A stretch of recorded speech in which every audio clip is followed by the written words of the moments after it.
latim grêmio, grupo de pessoas que se reúnem, estabelecem um regulamento e passam a exercer uma atividade comum. Futebol, do inglês football. Foot é pé, ball é bola. No futebol, duas equipes de 11 jogadores usam os pés para impulsionar a bola na direção do gol. Gol, do inglês goal, é o clímax do futebol. Gol do Grêmio! Porto Alegrense, relativo à cidade de Porto Alegre. Porto vem do latim porto, lugar que, por oferecer às embarcações certo abrigo, lhes permite fundear e estabelecer contatos com a terra. Alegre vem do latim alacre, aquele que sente alegria e tem prazer de viver, contente, satisfeito, feliz. Grêmio Futebol Porto Alegrense. Não procure no dicionário, procure no coração dos gremistas. O Grêmio é um time que me dá muita emoção, eu adoro torcer pro Grêmio. As coisas que mais eu gostava na minha vida era, quando criança, deitar no chão e ficar olhando o azul do céu. E essa cor me gravou, definitivamente. E se o Grêmio não existisse, seria o quê? Colorado? Não seria. Porque é uma coisa que está na alma da gente ser tricolor, né, tia? Quem realmente veste a camisa do Grêmio, bota, sente o peso que tem essa camisa, sabe que é uma coisa assim que não é para qualquer um, não, né? Realmente tem que ter sangue azul para se vestir essa camisa. Eu procuro honrar essa camisa aqui com todo o carinho que eu tenho pelos meus filhos e pela minha esposa. Então, se alguém mexer nela, alguém mexer na minha camisa dentro de campo, ou alguma coisa nos meus amigos, companheiros, se a gente tiver de fazer alguma coisa, a gente faz. Não vai nessa que vai ficar por isso. Qualquer coisa. Essa camisa do Grêmio é como se fosse a minha segunda pele. Porque nós somos gremistas até morrer, né? Meu pai fez uma cirurgia e aí o Grêmio jogou em Caxias. E ele estava mesmo indo, ele queria saber como é que estava o jogo do Grêmio, se o Grêmio estava ganhando ou não. Isso eu nunca me esqueço também. Ser gremista quer dizer uma paz de espírito, não é como diz o nosso patrono, né?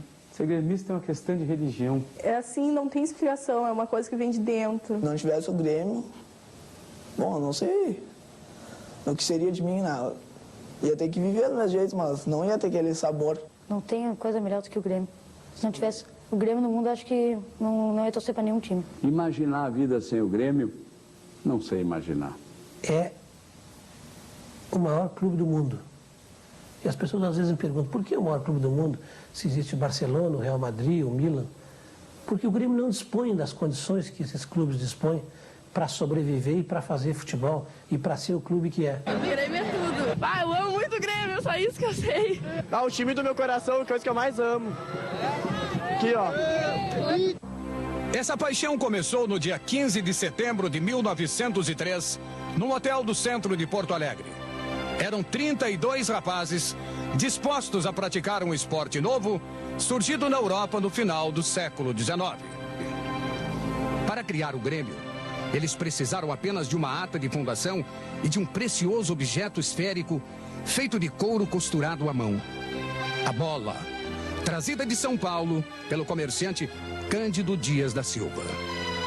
No primeiro jogo, em março de 1904, contra o Fusbol, a primeira vitória por 1-0. Com o crescimento do clube e a entrada de novos sócios, os gremistas decidiram que era fundamental ter um local fixo para os jogos. Em agosto de 1904, foi inaugurado o Fortim da Baixada no bairro Moinhos de Vento. E durante 50 anos, aquele seria o palco de batalhas memoráveis. Nas décadas seguintes, o Grêmio conquistou 33 títulos citadinos e aplicou goleadas quilométricas em adversários menos experientes.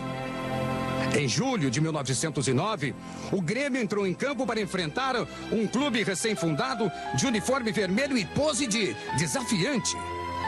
No final da partida, vencida pelo Grêmio por 10-0, ninguém imaginava que ali estava nascendo a maior rivalidade da história do futebol gaúcho.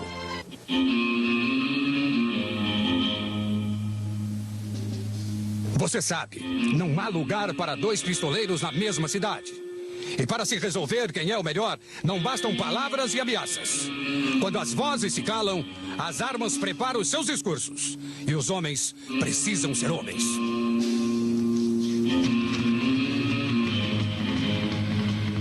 O duelo é mais do que um ajuste final entre dois pistoleiros. É o clímax de um confronto que já ultrapassou os limites da racionalidade. E por estar fora da lei, também é um desafio à ordem e à civilização. Mas para ter um duelo, é preciso pelo menos dois pistoleiros.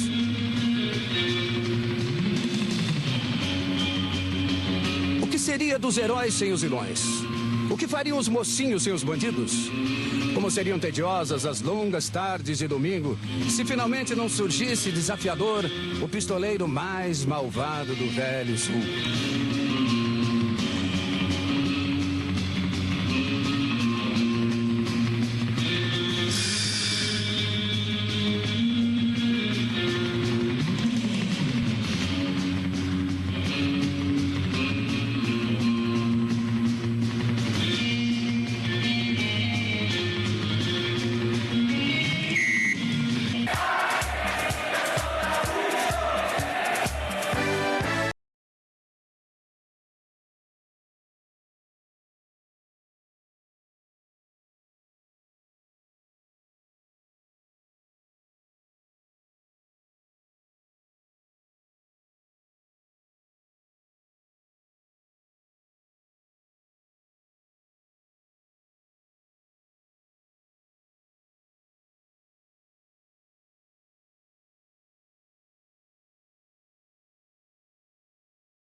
Os 10-0 do primeiro Grenal pareciam indicar que o duelo estava decidido.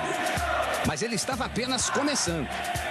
O Esporte Clube Internacional cresceu, atraiu jogadores de qualidade e no final da década de 30 formou uma equipe poderosa. O rolo compressor.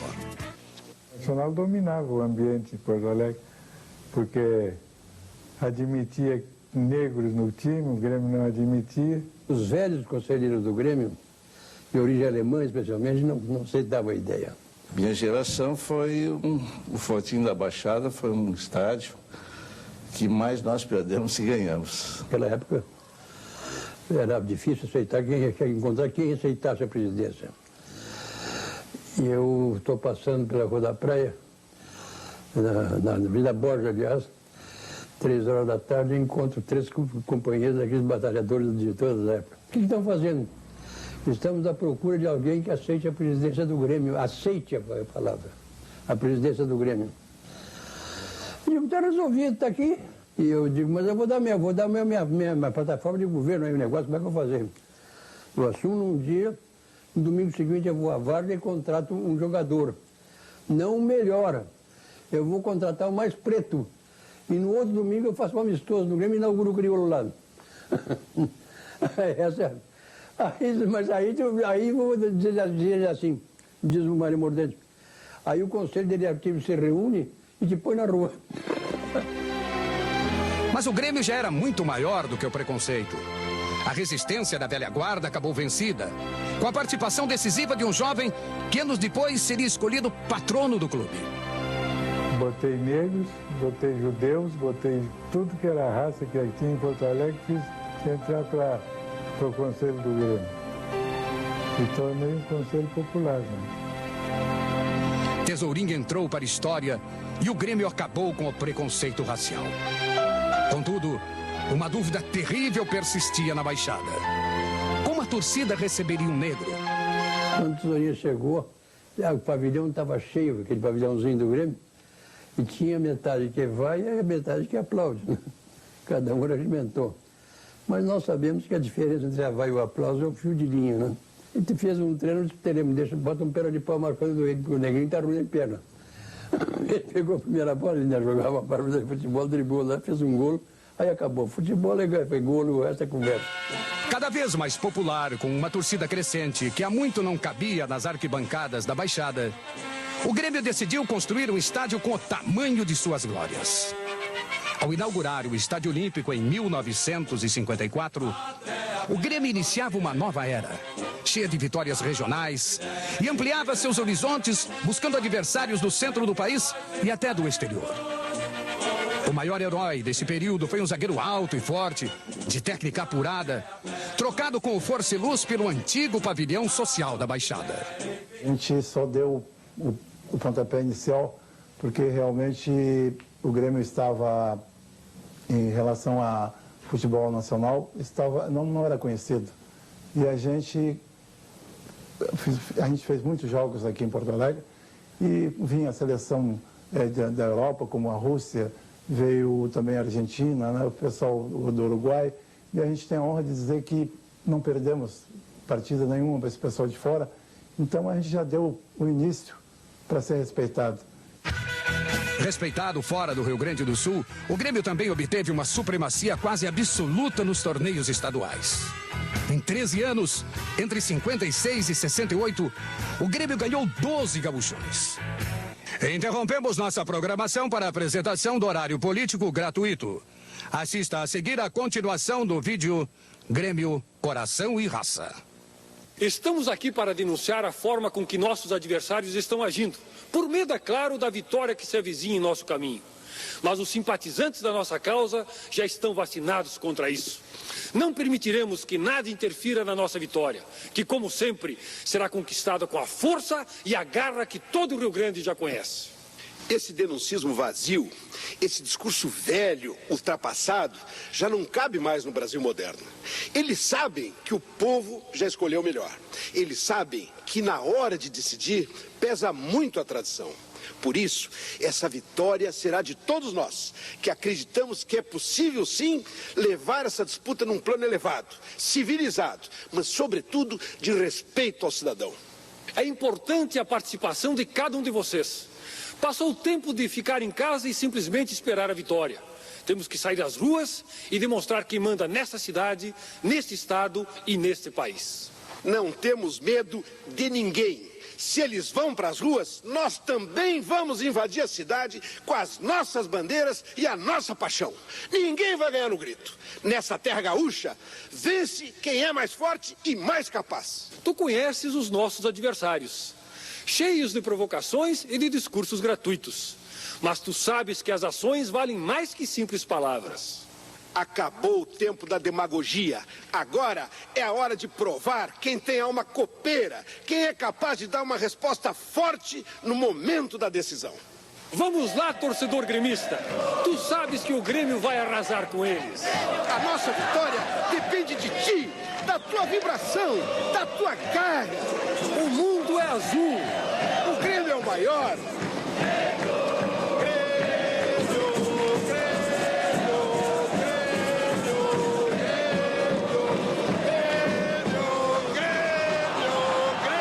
Unir, ligar, conciliar, juntar esforços. Estas sempre foram palavras importantes no Grêmio. E quando diretoria, torcida e jogadores tornam-se um só, o Grêmio torna-se imbatível.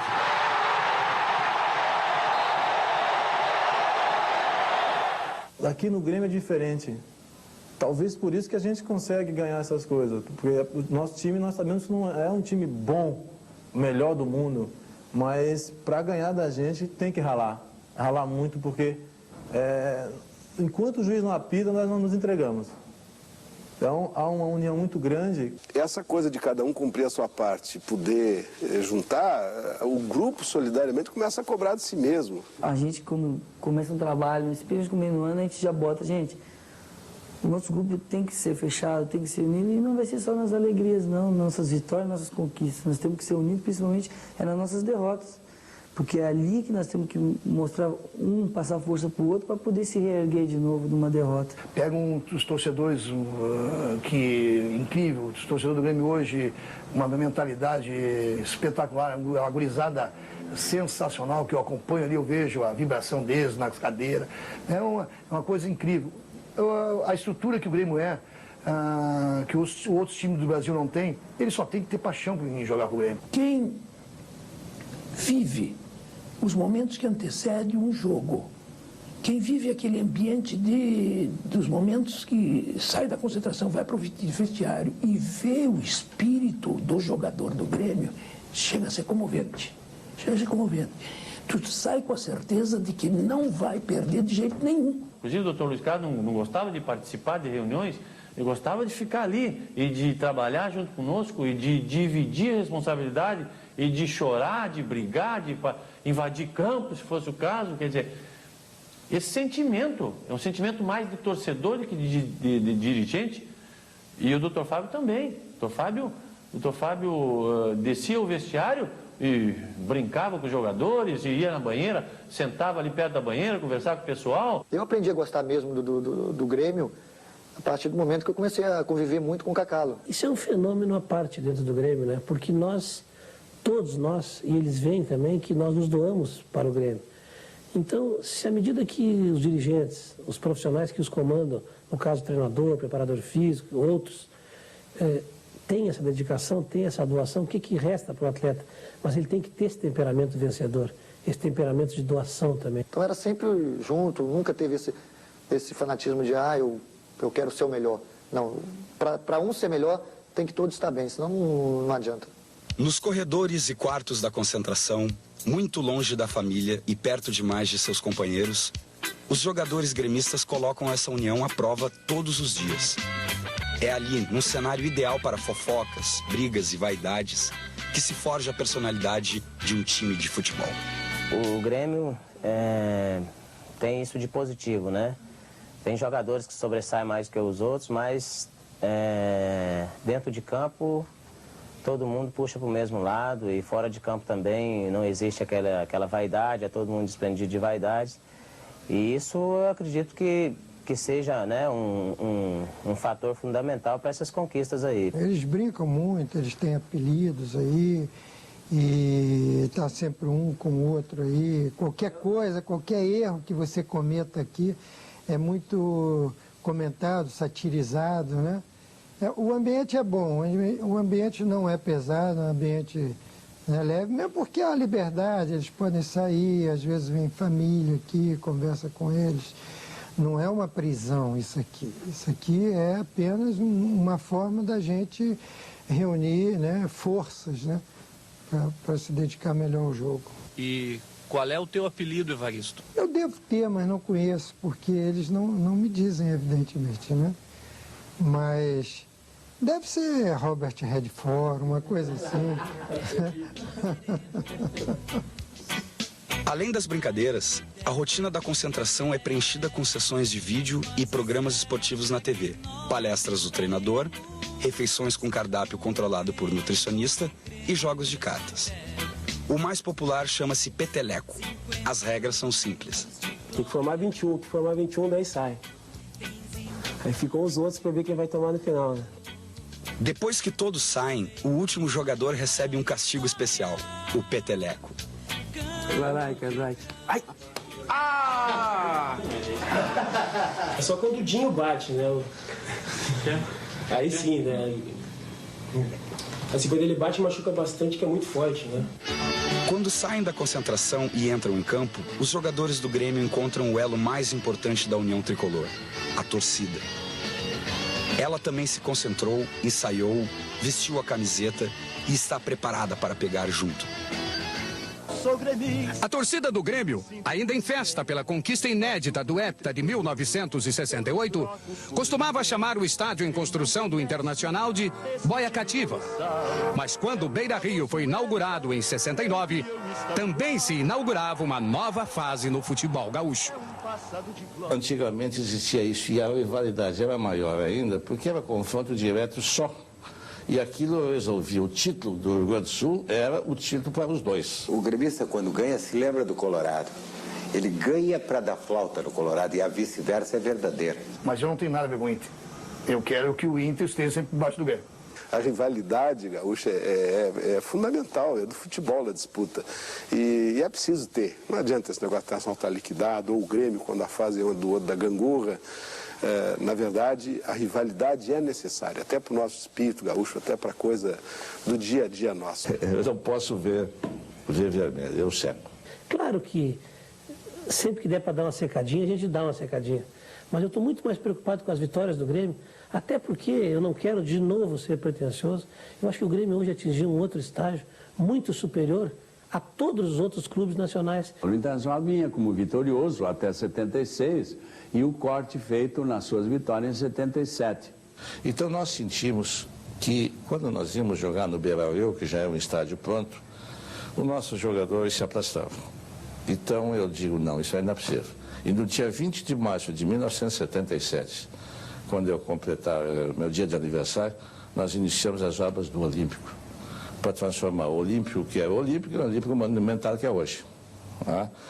Para nós deixarmos também um palco condigno com a grandeza do Grêmio. Então, nós conseguimos reconquistar a hegemonia do futebol gaúcho numa memorável partida, num Grenal, em que a grande vedete foi o André Catimba, não pelo golo, mas pelo salto que ele deu. Nós tínhamos conversado antes para fazer tabelas e tal, mas eu estava fora, eu estava quase no meio de campo de que eu desarmei o cara, não me lembro quem, o jogador internacional, e eu parti para o ataque e não tinha como fazer a tabela. E ele gritou lança. Só que nesse lançamento, ao contrário do que normalmente o cara faz no lançamento, o André Catimba ficou com o pé também ao contrário. Ele ele teve que fazer uma agilidade para chutar diferente. Normalmente tinha que bater com o pé esquerdo, ele teve que empurrar a bola para o direito no ar. Ele chegou a ficar com os dois pés no ar para empurrar a bola para dentro. Porque ele não tinha firmeza, senão ele não tinha como botar para dentro, porque estava muito em cima do goleiro. Então foi um gol maravilhoso. E o Grêmio aí iniciou também a conclusão do Estádio Olímpico, fruto daquela conquista de campo. Tá? O Grêmio acabou concluindo o Estádio Olímpico num prazo de tempo exíguo e teve condições aí de investir mais no futebol e tornar o que é hoje um dos maiores clubes do mundo. Que nós temos duas fases mais ou menos distintas. Até 81, as fases mais regionais, em que disputávamos campeonatos esse Robertão chamado Taça Brasil, e no qual também havia um hábito ruim, mas eu posso dizer, e em que a arbitragem era pavorosa, normalmente, principalmente em São Paulo. De maneira que em 81, com a primeira vitória do Campeonato Brasileiro, e a perda em 82 aqui no Olímpico, do ano seguinte, mas nos deu a chance de ir para a Libertadores em 83. Então são duas fases, a regional e essa projeção nacional e internacional. Eu acho que o campeonato de 81 foi exatamente o campeonato que nos deu a maioridade futebolística no concerto dos grandes clubes brasileiros. O Grêmio, hoje, no Rio Grande do Sul, deixou de ser um clube de futebol, ele é uma ideia, O Grêmio é a identificação do espírito de valentia, de destemor, de coragem do gaúcho. A coisa que ninguém acreditava no Brasil, o jogo final contra o Grêmio de São Paulo, que era uma seleção brasileira, e no seu coxo, com 100 mil expectantes, tinha uns 3, 5 mil gremistas ali no negócio. Quem ganhou aquele título para o Grêmio foi o Paulo Isidoro. Foi a maior alavanca do título no jogo anterior com o São Paulo, 2 jogos, no daqui e o de lá. No de lá o Baltazar fez o gol, mas aqui o Paulo Isidoro fez os 2 gols. Eram 5 mil gremistas contra 120 mil São Paulinos. E o Grêmio tinha vencido em Porto Alegre a primeira partida e jogava por um resultado até de empate no segundo jogo em São Paulo. E aos tantos minutos do segundo tempo, o Baltazar recebeu uma bola vinda de um rebote na área, matou no peito e colocou assim lá na gaveta do goleiro Valdir Pérez de São Paulo. Olha, aquele Morumbi quase veio abaixo, porque a manifestação na torcida do Grêmio foi qualquer coisa de indescritível. Foi, quem sabe, até aquele momento, a maior emoção que eu tinha sentido como torcedor do Grêmio. O ano de 83 começou nós dizendo entre nós vamos ganhar essa Libertadores. E incutindo e botando na cabeça dos atletas e de todos que trabalharem a Libertadores, a Libertadores, a Libertadores. A gente tinha uma inveja enorme daquela alma copeira do argentino, do porteño, né? Que sem dúvida eles tinham, e foi uma tradição do futebol argentino, com os passarelas e todos eles, com as suas malandragens, jogando areia nos olhos no córner, cuspindo, puxando camiseta, fazendo horrores, mas jogando a alma em cada jogada. Fomos com tanta certeza e com tanta convicção que nem aquele trágico 3-3 de La Plata abalou a nossa convicção que podíamos chegar lá. 1-1 lá e depois veio aqui, né? Na decisão, nós fizemos 1-0, eles empataram e aquela cruzada sensacional do Renato, o César entrou e fez o 2-1, né? Que foi o maior título do Grêmio, já que até ali o Grêmio só tinha sido campeão brasileiro em 81, mas ganhou esse título internacional, que foi o primeiro, né? O primeiro gol foi uma jogada do Casimiro, incrível, né? Uma bola prensada, uma bola foi levantada para dentro da área, prensada com um zagueiro do Peñarol, e caiu no pé do Osvaldo, um jogador excelente, excepcional jogador, raro o Osvaldo. E o Osvaldo cruzou para dentro da área e o Caio, centroavante, entrou e fez o gol. O segundo gol foi uma jogada do Renato, né? Daquelas jogadas que estão se repetindo na história do Grêmio como algo sobrenatural.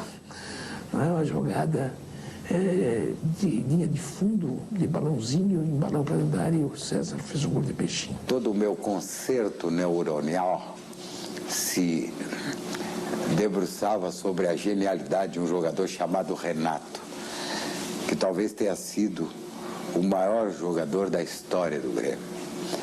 Nunca houve um jogador que sozinho significasse tanto para uma equipe no Grêmio como aconteceu com o Renato. O Renato era um menino assim, irresponsável, né?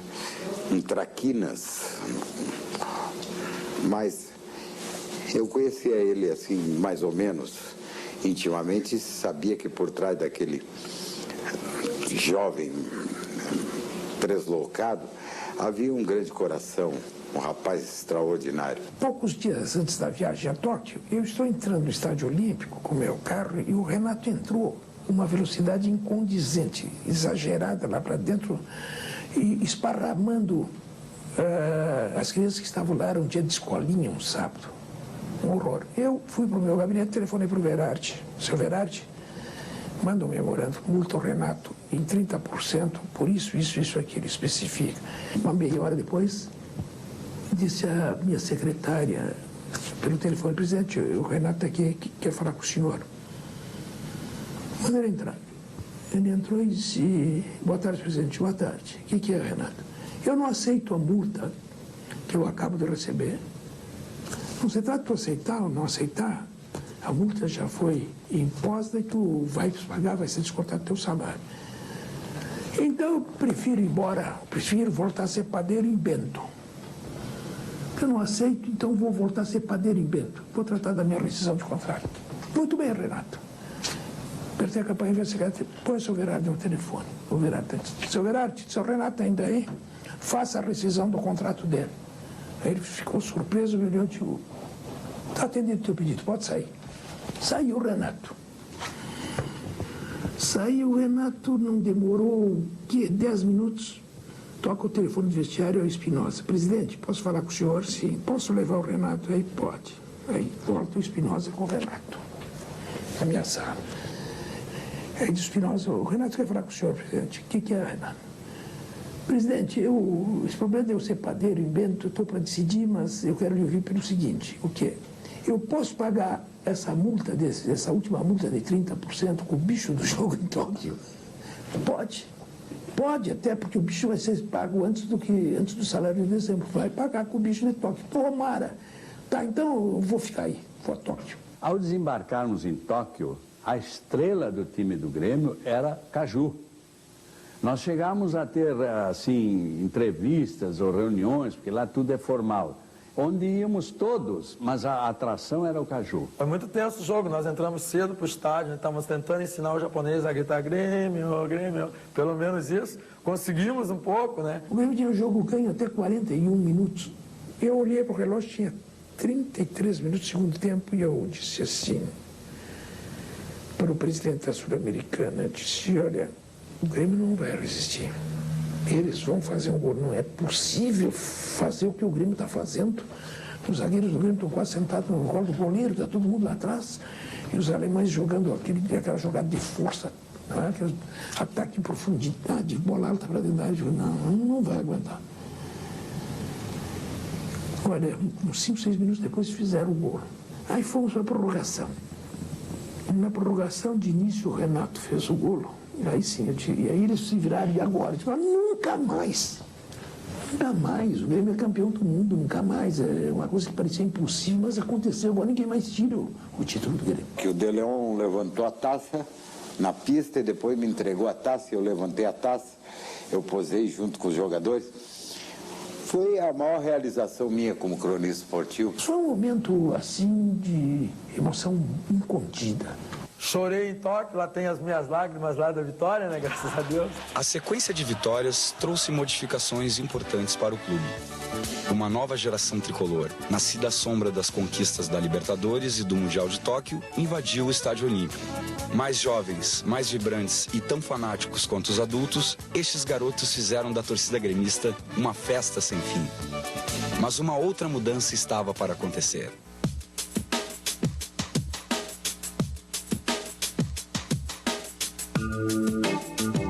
O futebol e o sexo feminino sempre tiveram uma relação difícil. Muitas mulheres se queixam que seus namorados dão mais atenção ao seu time do que a elas. Abandonadas, elas se preparam para mostrar toda a sua força. Desta vez num jogo em que sempre dominaram: a sedução.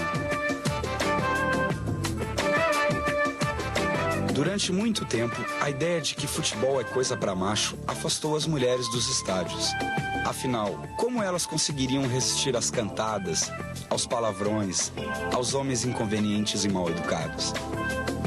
Assim, elas esperavam o jogo acabar, sabendo que seu reinado só recomeçaria depois que o juiz desse o apito final. Mas alguma coisa mudou. Nos últimos anos, as mulheres de todas as idades aprenderam que o futebol se joga com um objeto absolutamente feminino: a bola. E que elas também têm o direito de ver a bola rolar e torcer pelo seu time, com a mesma paixão e a mesma garra dos homens. Elas aprenderam que ninguém tem o direito de afastá-las do Grêmio. E que enquanto o time dá aulas de futebol no gramado, elas podem dar aula de beleza, graça e muita paixão nas arquibancadas. E elas participam dizendo os mesmos palavrões dos rapazes. Elas têm as mesmas relações de inquietação, de ódio, de pavor.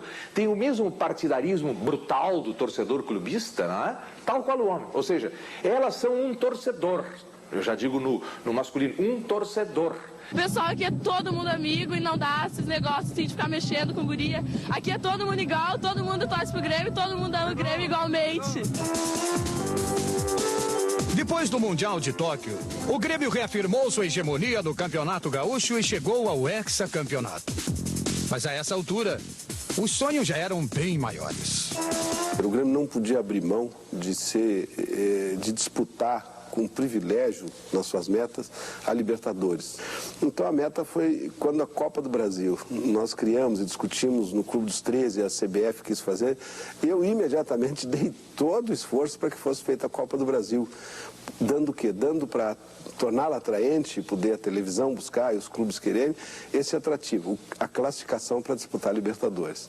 Depois foi executar essa meta e se conseguiu ter êxito, chegou ao seu campeonato, se ganhou a primeira Copa do Brasil realizada no Brasil. O Grêmio jogou com o Sport lá, estádio lotado, né, em Recife, e E se conseguiu segurar o 0-0, que é uma boa regra nesse tipo de jogo. E viemos jogar em casa e lotamos o estádio também, que foi uma belíssima jornada. Fizemos 1-0 e todo mundo estava fazendo festa. Ao final do primeiro tempo, uma surpresa, uma jogada diária em cima do goleiro, uma infelicidade do Mazzaropi, e nós sofremos um gol. Era 1-1, classificava o adversário. Aí foi uma tragédia. O que era uma festa, já uma semi-vitória, passou a ser uma derrota em casa, ia ser um horror. E o Cuca, com aquela sua ingenuidade, que era o nosso Cuca, diz assim, deixa Mazzaropi, eu vou fazer esse gol no segundo tempo. E de fato ele fez o gol no segundo tempo, pegou uma bola lançada no meio da zaga e de primeira encaixou bem no pé, pegou na veia, pegou torto e fez o gol, e o Grêmio daí em diante festejou e não deu chances ao Sport. Mas o bi da Libertadores ainda estava longe. Depois de um período difícil, o Grêmio foi reencontrar o caminho das vitórias em 93, através do presidente campeão do mundo, que voltava para o Olímpico com uma ideia nova. A ideia era uma ideia administrativa, não é? De inaugurar uma nova fase. E o Grêmio foi precursor no Brasil, não foi só aqui, no marketing, na imagem, na mídia, ocupação. Porque o futebol envolve e lida com paixões. E a paixão, tu a manifesta, tu te envolve nela por duas razões. Ou pela alegria da vitória, ou pela desgraça e da tristeza da derrota no futebol. Não tem como tu mobilizar o torcedor. Então, já que tu, em meio termo, tu não foi segundo, foi terceiro, ele fica naquela coisa. Como o Grêmio, com o presidente que estava reassumindo, já tinha sido campeão do mundo, foi explorado ao máximo isso aí, que era o retorno àquele tempo e tal, e que a desgraça ia passar. Isso o Dr. Fábio Koff passou para nós, para a sua equipe de trabalho, e eu tive a felicidade de ser vice-presidente de futebol. E à medida que ele confiou em mim, ele me deu autonomia para trabalhar no futebol.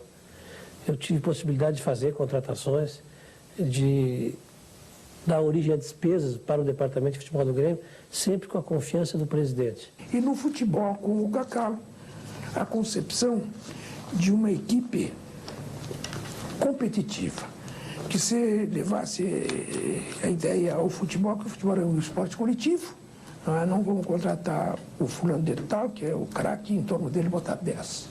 Vamos fazer uma equipe de mordedor, vamos ficar na nossa tradição mais próxima aqui dos argentinos e uruguaios, e vamos morder tudo que a gente, vamos tentar voltar a Libertadores.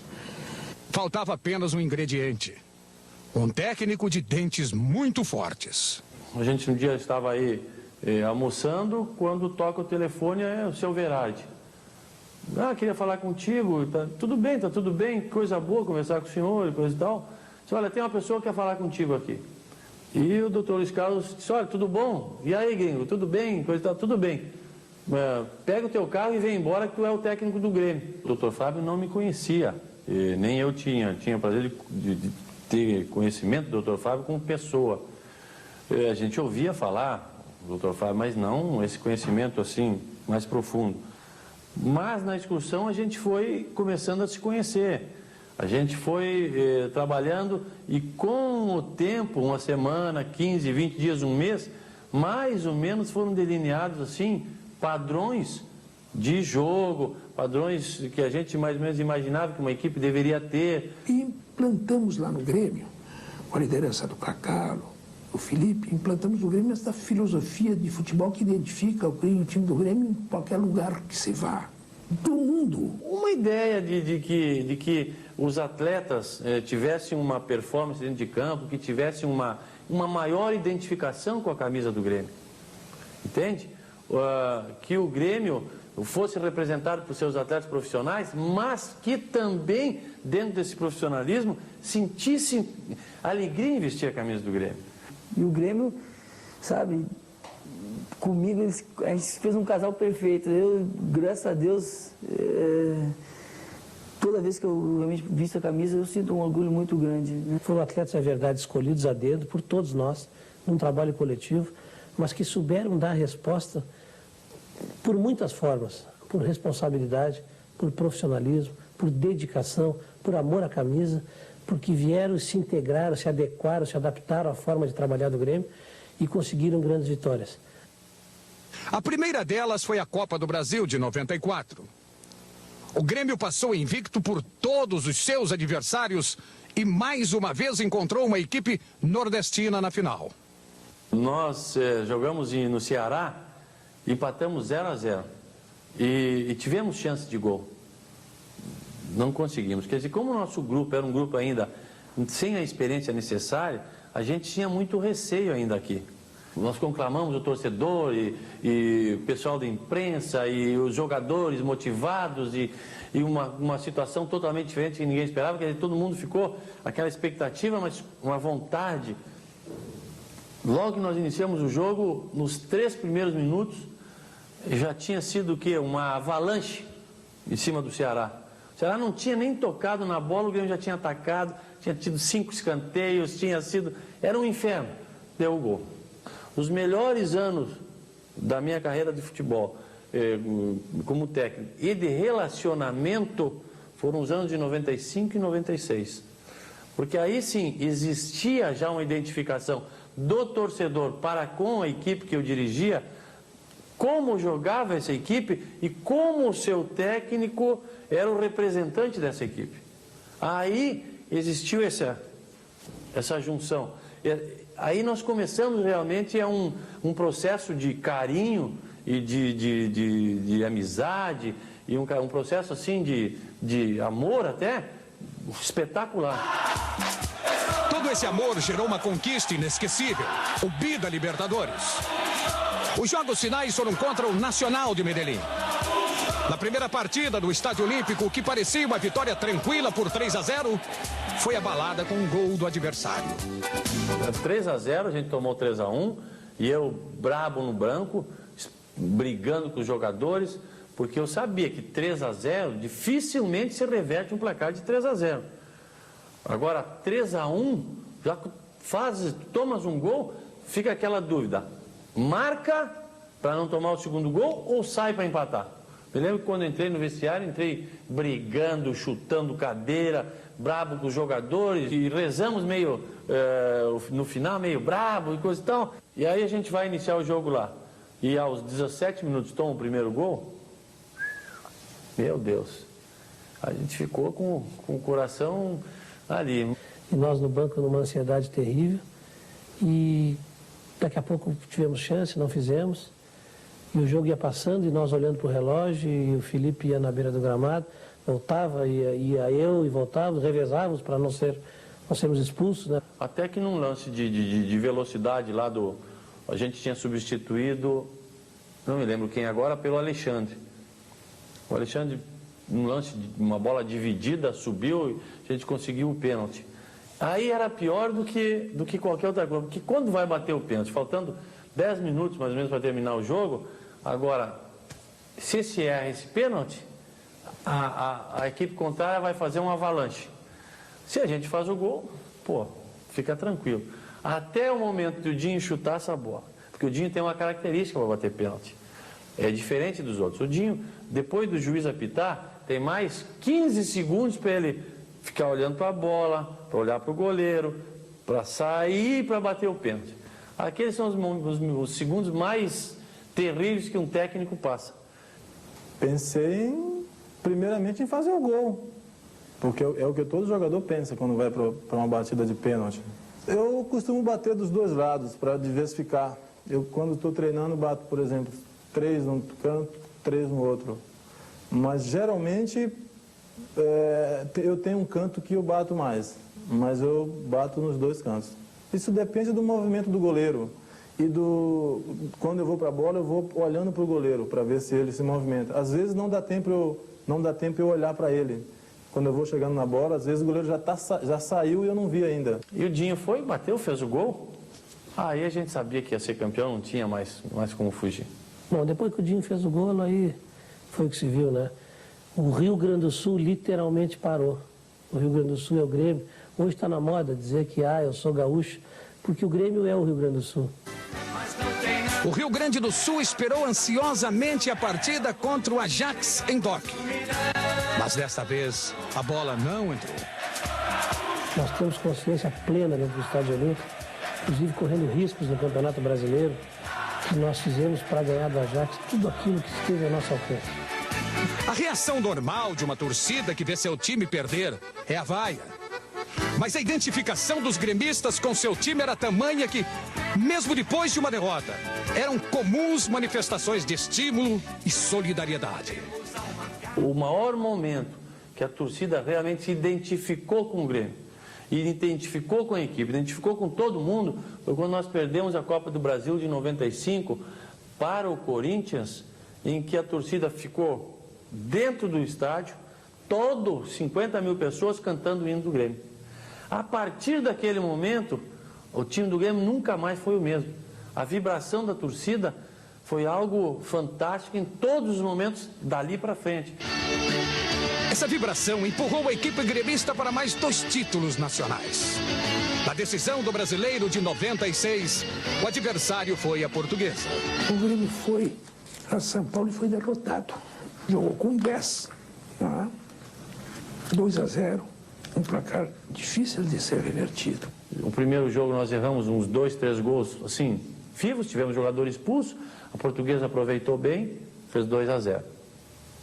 Mas a gente sabia que podia virar. Nós tivemos um começo alucinante, né? Fizemos 1-0, 2, 3 minutos de jogo. Erramos mais uns 5, 6 gols ainda no primeiro tempo, né? Meu gol sai de uma jogada sempre que foi treinada pelo Sr. Luiz Felipe, né? Até hoje eu faço muitos gols. Fui artilheiro da Copa do Brasil desse ano, através dessa jogada, fiz, se não me engano, só 5 gols dessa jogada. O Aço bate escanteio, eu fico na frente do goleiro, né? Do goleiro adversário, saio do goleiro para trás. Geralmente um jogador encosta a cabeça e ela sobra para mim, né? Mas nessa não, a bola foi para trás, o Zé Alcindo dominou, foi limpar para chutar no gol, mas ela adiantou e veio no meu pé. E eu tive a felicidade de bater com a perna esquerda, que não é meu forte, mas pegou bem e conseguimos fazer 1-0. No segundo tempo, até pela própria maratona que a equipe via, nós sentíamos a equipe perdendo a força já. A gente não conseguia mais ter uma força, aquela coisa que tinha dos primeiros minutos, né? Era um massacre esse primeiro minuto, né? Nós atacávamos de tudo que era jeito, de todos os lados. E já aquela coisa estava ficando mais...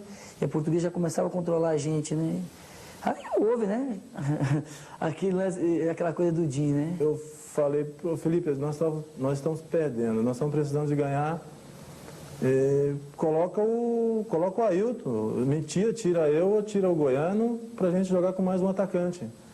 E graças a Deus o Felipe, com a humildade que ele tem, que nós já sabemos, atendeu, colocou o Ailton, me tirou e o Ailton foi lá e fez o gol.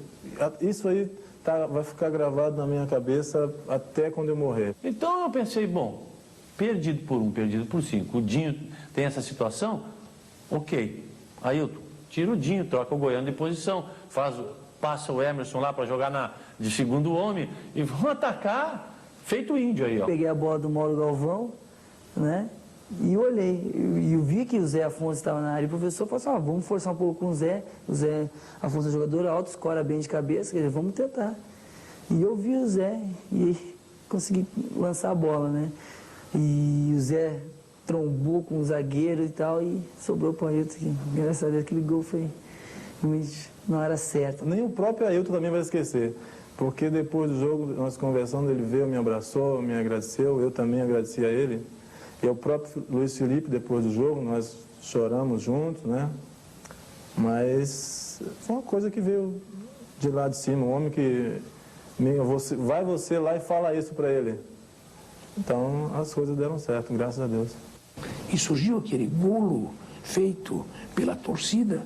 Eu até disse para o Ailton, depois do jogo, aquele golo não foi tu quem batesse, não bate para a esquerda, foi o torcedor que chutou aquela bola. Então foi, faltando 4 minutos, uma dessas coisas assim, tocantes, comoventes do futebol. O tricampeonato invicto da Copa do Brasil também teve altas doses de adrenalina. Depois de um 0-0 em Porto Alegre, a decisão aconteceu no templo sagrado do futebol brasileiro, o Maracanã, onde um punhado de bravos torcedores do Grêmio enfrentaram mais de 100 mil flamenguistas. 3 ônibus da raça foram quebrados, todos vidros, e um da Jovem. Eu tinha certeza que o Grêmio ia ser campeão. Eu sou católico, mas os pais de Santos todos disseram que o Grêmio seria campeão, né? Passaria um sufoco, mas seria campeão. Tanto foi um sufoco, empatamos 0-0 aqui, 2-2 lá. A gente fez uma triangulação no meio, fui eu, o João, né, mais o Paulo Nunes. E nisso o João jogou no Paulo e correu, e o Paulo jogou em mim. E nisso eu joguei por trás da zaga no João, né. Aí o João deu um corte que a gente... Na hora a gente pensou que ele ia bater de primeira, né. Inclusive o Paulo falou que estava se preparando para xingar ele se ele perdesse a bola, né? Porque ele achou que ele ia bater de primeira, né? Mas não, ele cortou e foi um gol bonito, né? Então, 1-0, muita vibração, a virada, mas eu sempre confiante. Tanto que no início do segundo tempo nós começamos a pegar junto ali toda a torcida, torcendo até ganhando, empatou o jogo. Aquele lance que o Roger foi no fundo, né? E eu pressenti não, né? Porque eu tinha que estar na área, eu estava ali próximo, o jogador tem que entrar, né? Mas saber que a bola vai chegar onde eu estou ali, era difícil de prever, né? Mas a bola chegou, bateu na mão do Nélio ainda e tirou a trajetória dos dois zagueiros que estavam na minha frente. E ela foi exatamente onde eu estava, né? E graças a Deus consegui tocar por cima do Zé Carlos. Acho que assim, uma maneira de se esconder, sabe? Porque você parece que você matou 100 mil pessoas, né? Então ninguém vai olhar você, sabe que era você, você tapa. Mas não foi uma coisa assim na hora também de reflexo. Deu vontade de... Acho que era vontade até de tirar a camisa, né? De jogar a camisa na torcida. Mas pela própria regra a gente não pode fazer, então botamos só na cabeça. Nós calamos 90 mil pessoas. Não é fácil, né? Então, naquele momento, nós causamos uma alegria longe da gente, porque os nossos torcedores eram muito poucos que estavam ali, mas, em compensação, nós abafamos um grito, né, de alegria na torcida do Flamengo, né? Toda aquela emoção que eles iam transmitir, eles tiveram que engolir. E foi uma situação difícil, mas a minha sorte é que eu já tinha jogado 3 vezes contra o Flamengo, então não foi aquela... é a primeira vez contra o Flamengo, né? Mas fica difícil nós ganhamos dentro do Maracanã, ver aquela torcida que comemorava título comigo, tudo calado, né? E aí foi o que se viu, né? Festa no Rio Grande do Sul, festa em muitos estados desse país, uma grande festa em Porto Alegre, e eu extravasei assim de uma maneira que eu não podia imaginar, assim. Muitos anos não chorava tanto. O Grêmio ultrapassou há muito as fronteiras do estado e do país. Mas é no Rio Grande do Sul que podemos medir com precisão esse crescimento. Segundo a revista Amanhã, 56,4% dos gaúchos lembram do Grêmio quando pensam em futebol. E apenas 31,6% apontam para seu rival. Entre as crianças até 14 anos, a goleada é ainda maior, 67-28, mais do que o dobro. O futuro é cada vez mais azul.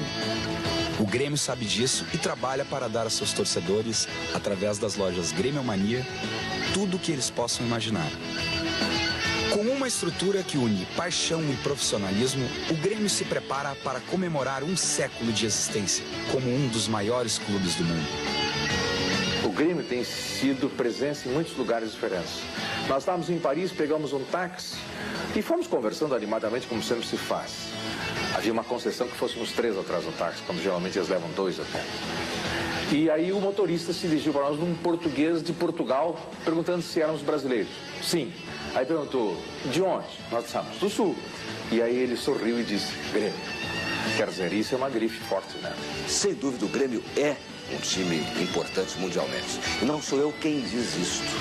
Está lá, no ranking, que não é feito por ninguém do Rio Grande do Sul e muito menos por alguém do Estádio Olímpico. É, indiscutivelmente, é. O torcedor do Grêmio agora está estabelecendo como limite dele, eu repito, Tóquio. É impressionante, ele quer Tóquio. E o campeonato regional para ele já não tem valor. O campeonato nacional, ele já acha que o Grêmio é obrigado a ganhar. Né? A Libertadores, o Grêmio tem a obrigação de ganhar também, tem que ir a Tóquio. Esse é o limite do Grêmio. Tomara que essas grandes ambições, né, possam ser atendidas. Eu entendo que o Grêmio, por si só, pela sua grandeza, pela sua torcida, por aquilo que já fez e vai fazer, é o maior clube do mundo.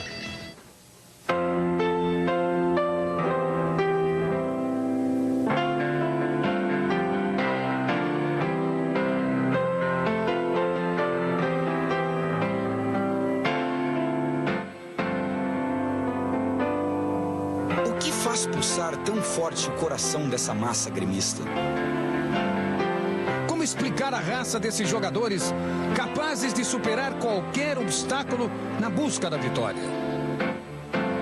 Coração e raça. Essas duas palavras fazem parte do cotidiano de um clube construído pelo amor de sua torcida, pela dedicação de seus dirigentes, pela bravura de seus atletas. Um clube que nasceu modesto, mas que logo sonhou com grandes conquistas. E elas vieram, primeiro na cidade, depois no estado, depois no país.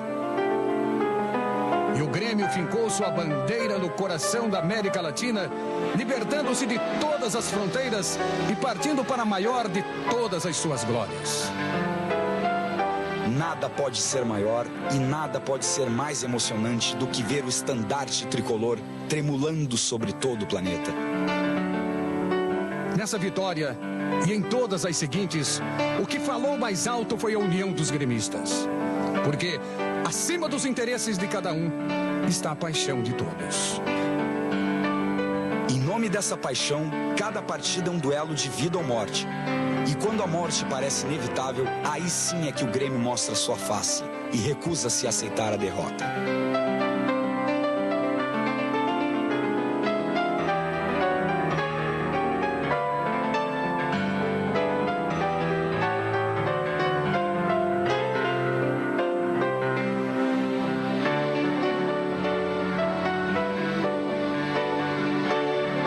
Coração e raça. Homens e mulheres de todas as raças, de todas as idades, de todas as fés, em busca de emoção e alegria. A alegria de torcer pelo Grêmio Futebol Porto-Alegrense. A emoção de fazer parte da imensa massa tricolor que pulsa cada vez mais forte. E que continuará pulsando como um coração eterno enquanto o planeta azul navegar pelo universo.